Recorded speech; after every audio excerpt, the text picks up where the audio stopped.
प्यारे बच्चों नमस्कार। कैसे हैं आप? उम्मीद करते हैं आप बेटर होंगे, आपकी पढ़ाई लिखाई बेहतर ढंग से चल रही होगी। हम बात कर रहे हैं सामान्य अध्ययन का, नहीं सामान्य अध्ययन का। इसमें क्यूज 1 आज लेकर आए हैं इतिहास। इसका चैप्टर है पाषाण काल सैंधव सभ्यता। तो चलिए लेट किए बिना बढ़ते हैं क्वेश्चन नंबर 1 की ओर।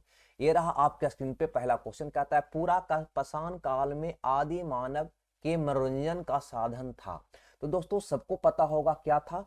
शिकार था। इस समय उनका भोजन मांस कंद मूल हुआ करता था। मांस और कंद मूल हुआ करता था। नहीं, बढ़ते हैं क्वेश्चन नंबर 2 की ओर। ये रहा आपके स्क्रीन पे क्वेश्चन नंबर 2। कहता है नवपाषाण काल के लोगों द्वारा पाला गया प्रथम पशु क्या था? बहुत सारे विद्यार्थी कुत्ता मारेंगे। हाँ, कुत्ता तो था पहला पशु पाला गया, लेकिन ये मध्यपाषाण काल का था। अगर नवपाषाण काल की बात आती है तो लोगों द्वारा पाला गया प्रथम पशु क्या था? तो भेड़ था। याद रखिएगा, क्या था? भेड़ था। बढ़ते हैं क्वेश्चन नंबर 3 की ओर। ये रहा आपके स्क्रीन पे क्वेश्चन नंबर 3। और ये कहता है दोस्तों कि सबसे पहले कौन सा हड़प्पा कालीन स्थल खोजा गया था? है ना, सबको पता है सबसे पहले कौन खोजा गया था। तो याद रखिएगा 1921 में दयाराम साहनी के द्वारा, दयाराम साहनी के द्वारा, है ना, इन्हीं के नेतृत्व में पश्चिमी पंजाब के, है ना, पूरा लिख देते हैं, पश्चिमी पंजाब के हड़प्पा नामक स्थल का खुदाई हुआ था। हड़प्पा नामक स्थल का खुदाई हुआ था और यही खुदाई में हड़प्पा सभ्यता का पता चला था, है ना, जिसका नाम इसी के नाम पर रखा गया था, हड़प्पा सभ्यता। ठीक है, तो सबसे पहले कौन सा हड़प्पा का स्थल खोजा गया था? तो हड़प्पा। क्लियर है। आगे बढ़ते अगला क्वेश्चन यानी क्वेश्चन नंबर 4। सिंधु घाटी सभ्यता अनार्य सभ्यता थी। अनार्य सभ्यता थी क्योंकि कारण बताइए। यह एक शहरी सभ्यता थी, इसकी लिपि चित्रात्मक थी, इसकी अर्थव्यवस्था का आधार कृषि था, इसका विस्तार नर्मदा नदी घाटी तक था। जल्दी बताइए। तो इसका सबसे मुख्य कारण है कि यह एक शहरी सभ्यता थी। अनार्य जो है एक शहरी सभ्यता थी। अनार्य का संबंध हमेशा शहरी सभ्यता से रहा है, ये ध्यान दीजिएगा। लेकिन अगर आर्य की बात करें तो इसका संबंध ग्रामीण सभ्यता से रहा है, ग्रामीण सभ्यता से रहा है। याद रखिएगा इसको। ठीक है, आगे बढ़ते हैं क्वेश्चन नंबर 5 को। हड़प्पा की सभ्यता निम्नलिखित में से संबंधित है? किस युग से संबंधित है ना? तो दोस्तों याद रखिएगा कांस्य युग से संबंधित है। बढ़ते हैं क्वेश्चन नंबर 6 की ओर। छठा क्वेश्चन यहाँ पे कहता है हड़प्पा संस्कृति की मुद्राएं एवं पक्की मिट्टी की कलाकृतियों में किस पशु का चित्रण नहीं किया गया है? किस पशु का चित्रण नहीं किया गया है? तो जल्दी बताइए। यहाँ पे आपका उत्तर हो जाएगा ए। इसके बारे में और आपको जानकारी रखना चाहिए, है ना, कि यहाँ जो प्राप्त हुआ था एक मुद्रा में त्रिमुखी योगी। देखिए लिख देते हैं, इसे क्वेश्चन पूछता है ना, इसके बारे में थोड़ा सा बता देते हैं। त्रिमुखी, त्रिमुखी, है ना, योगी का चित्रण मिला था। और इसके दाहिनी ओर, दाहिनी ओर हमें मिला था हाथी और बाघ का, हाथी और बाघ का चिन्ह। ठीक है, बाईं ओर हमें मिला था गैंडा और भैंसा, गैंडा और भैंसा का चित्र, भैंसा का चित्र। और इसके नीचे नीचे दो हिरन खड़ा था, दो हिरन खड़ा का चित्र मिला था, है ना, ये त्रिमुखी। क्लियर है। तो यहां क्या नहीं मिला था? तो गाय, गाय की आकृति यानी कि चित्रण नहीं मिला था। क्लियर है दोस्त। बढ़े आगे, है ना, आगे यहां पे चलते हैं क्वेश्चन नंबर 7 की ओर। 7वां क्वेश्चन कहता है सिंधु घाटी सभ्यता के लोगों की मुद्रा में किस देवता की आकृति चित्रित थी? तो याद रखिएगा पशुपति। किसकी? पशुपति का। Question number 8। सिंधु घाटी सभ्यता के लोग पूजा करते थे, अभी तो बताए, पशुपति का। किसका पूजा करते थे? पशुपति का पूजा करते थे।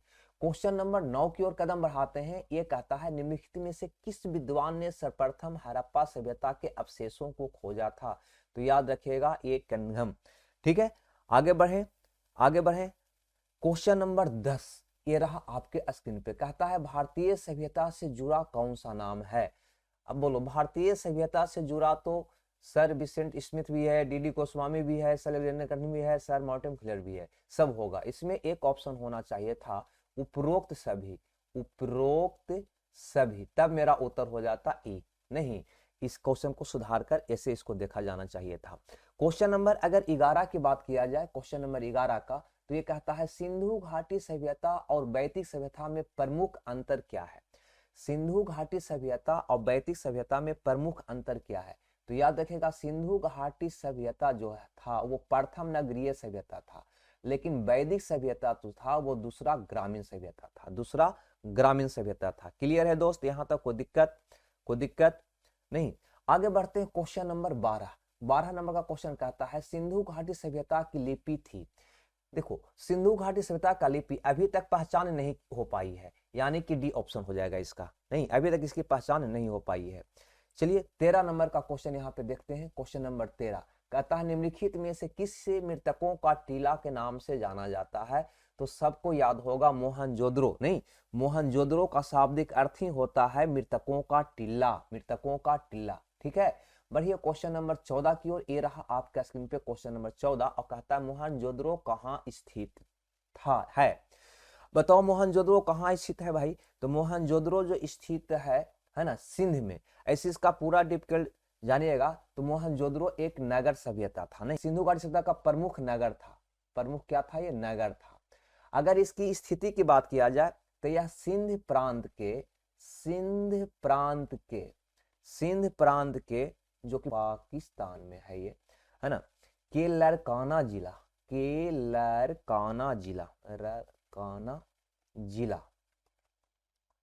है ना में स्थित है। इसकी खोज की अगर बात आती है, किसकी?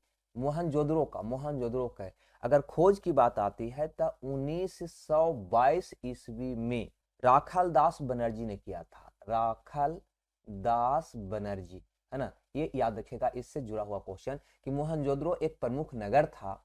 यह कहाँ स्थित है? तो सिंध प्रांत, पाकिस्तान के लरगाना जिला में। इसका खोज 1922 ईस्वी में राखाल दास बनर्जी ने किया था, है ना। तो इसका उत्तर हो जाएगा सिंध। क्लियर है भाई? क्वेश्चन नंबर 15 की अगर बात किया जाए तो कहता है हड़प्पा कालीन सभ्यता का विशाल कोठर अनाज संग्रह करने का स्थान कहाँ मिलता है ना, यानी कि गोदाम कह सकते हैं ना अनाज का, कहाँ मिला है सो आपको बताना है। मोहनजोदड़ो में, हड़प्पा में, रोपर में, कालीबंगा में। तो ये मोहनजोदड़ो में मिला है। मोहनजोदड़ो की एक विशेषता ये भी है। आगे यहाँ पे बढ़ते हैं क्वेश्चन नंबर 16। ठीक है, देख के उत्तर दीजिएगा। अमरी जो हड़प्पा सभ्यता का एक स्थल है किस प्रांत में स्थित है? तो याद रखिएगा पाकिस्तान के सिंध प्रांत में। पाकिस्तान के सिंध प्रांत में स्थित है ये। सिंध प्रांत में स्थित है ये। ठीक है, यानी कि ए ऑप्शन आपका हो जाएगा। क्लियर है? आगे बढ़ा जाए क्वेश्चन नंबर 17। ये रहा आपके स्क्रीन पे। ठीक है, कहता है सिंधु घाटी सभ्यता के अवशेष चिन्ह बतलाते हैं कि लोगों का मुख्य धंधा क्या था। जल्दी बताओ, लोगों का मुख्य धंधा क्या था? तो आप कहिएगा लोगों का मुख्य धंधा यहाँ पे गेहूं था।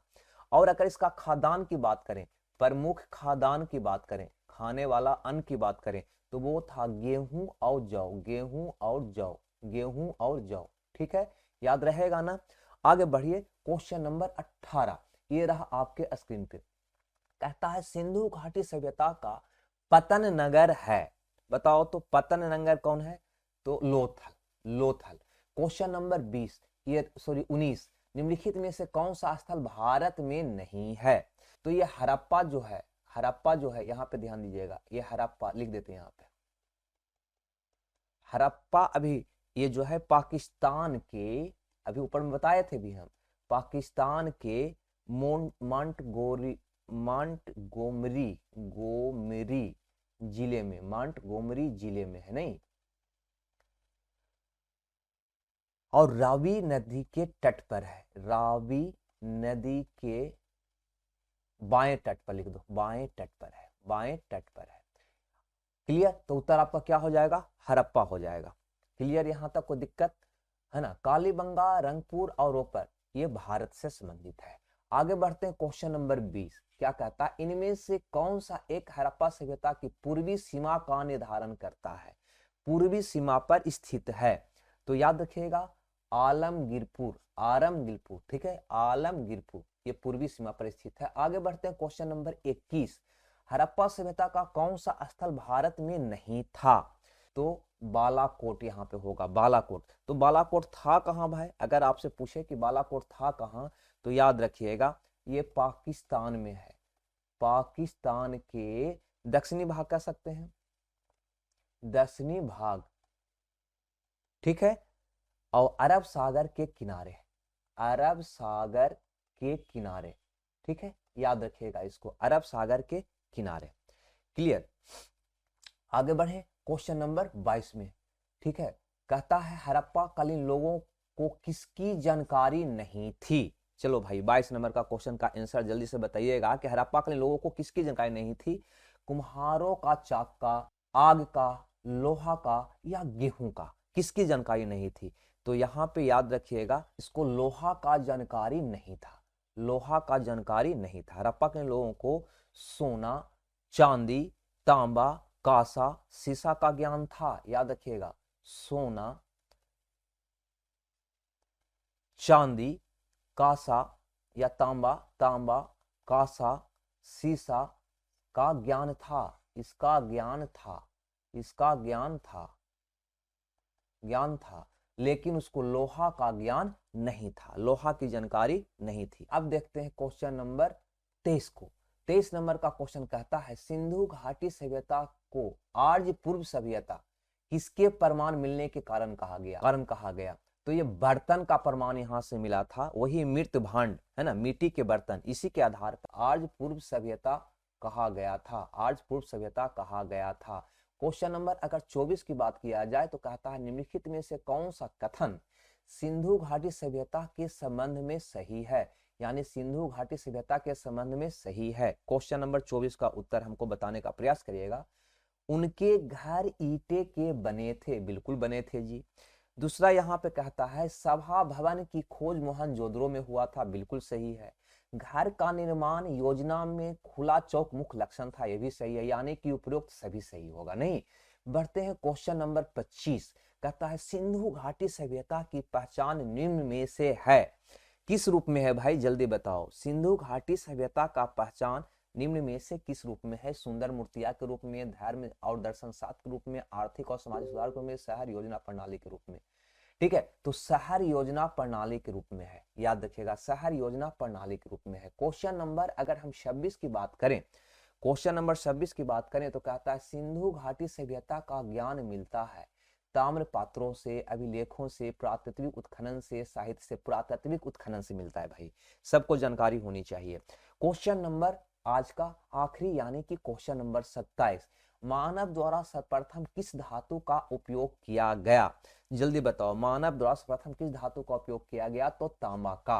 क्लियर। तो ये था आज का इतिहास, प्राचीन इतिहास का, है ना, पहला क्यूज ओवन, ठीक है, जिसमें 1 से लेकर 27 तक क्वेश्चन किया। इसका पीडीएफ की बात अगर किया जाए तो टेलीग्राम के लिंक डिस्क्रिप्शन में डाला हुआ है, वहां से इसका पीडीएफ आप प्राप्त कर लीजिएगा। ठीक है दोस्तों, यह वीडियो कैसा लगा कमेंट्स करके जरूर बताइएगा, ताकि हम क्यूज इसी प्रकार से आपको पर डे प्रोवाइड कराते रहें।